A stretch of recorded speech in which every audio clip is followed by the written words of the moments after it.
Welcome to a journey through the big band era, one of America's most electrifying musical movements. This was an era when jazz orchestras filled dance halls, lifted spirits during hard times, and created a soundtrack that defined a generation. We begin with Chapter 1, the origins of big band jazz. Jazz was born in the early 1900s in New Orleans. Pioneers blended African rhythms, blues, and improvisation into a new musical language.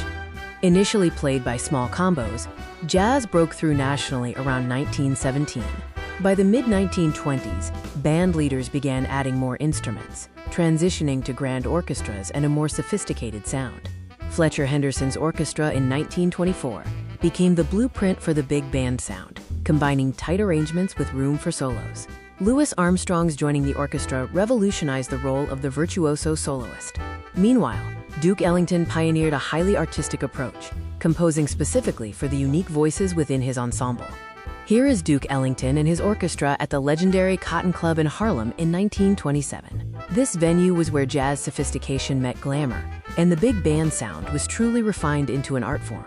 Chapter 2 covers the time period from 1933 to 1945, when the swing era emerged. Swing was a powerful, driving rhythm, with syncopated beats that encouraged dancing. Typical big bands featured 12 to 25 musicians in distinct sections. The magic lay in the arranged spontaneity, balancing written precision for power, with improvised solos for individual expression. In 1935, Benny Goodman's performance at the Palomar Ballroom ignited the swing era. Goodman, the king of swing, used hot arrangements that captivated the younger generation. Crucially, his integrated bands challenged racial barriers, demonstrating social courage alongside musical excellence. Key band leaders defined the era. Ellington provided sophisticated, complex compositions. Count Basie offered relaxed, blues-based Kansas City swing, and Glenn Miller delivered the era's most polished, disciplined, and popular sound. Other stars included Artie Shaw, Tommy Dorsey, and Chick Webb, who discovered Ella Fitzgerald. Big band music became the sound of hope and patriotism during World War II, as orchestras like Glenn Miller's entertained American troops far from home. Vocal stars amplified big band popularity. Frank Sinatra revolutionized pop singing with Tommy Dorsey's orchestra. Ella Fitzgerald became the first lady of song with Chick Webb's band. Harmony groups like the Andrews Sisters broadened swing's commercial appeal. We move now to Chapter 3, exploring big band's cultural and social impact. Swing was the soundtrack of resilience during the Depression, offering an essential escape. Dance halls like the Savoy Ballroom became cultural epicenters, where the Lindy Hop was perfected. Radio broadcasts democratized the music, making swing America's first national popular phenomenon. The glamorous stage shows hid brutal realities. Musicians endured constant touring and exhaustion. For Black and integrated bands, segregation added layers of difficulty, forcing them to find creative ways to manage travel and accommodation.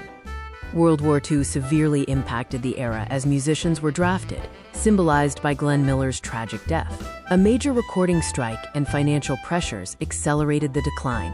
By 1946, shifting tastes toward bebop and vocal pop meant the economics no longer favored large touring orchestras. Chapter 4 focuses on iconic compositions and musical innovations that defined the era. Duke Ellington, the composer as painter, treated his orchestra as a palette, creating sophisticated works like Caravan and Sophisticated Lady.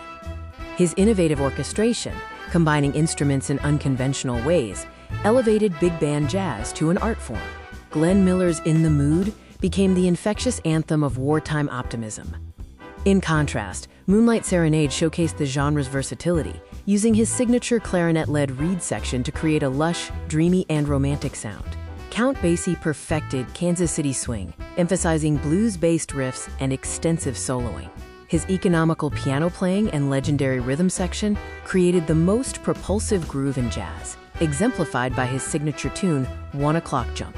Benny Goodman's extended version of Sing Sing Sing captures the era's excitement. With Gene Krupa's drumming, the arrangement featured tight sections, thrilling solos, and an unstoppable drive. This fusion of precision and passion was Goodman's trademark. These iconic sheet music covers represent the diverse facets of the big band sound that lined music store windows and defined the musical era. Our final section, Chapter 5, examines the legacy and evolution of the big band sound beyond the swing era.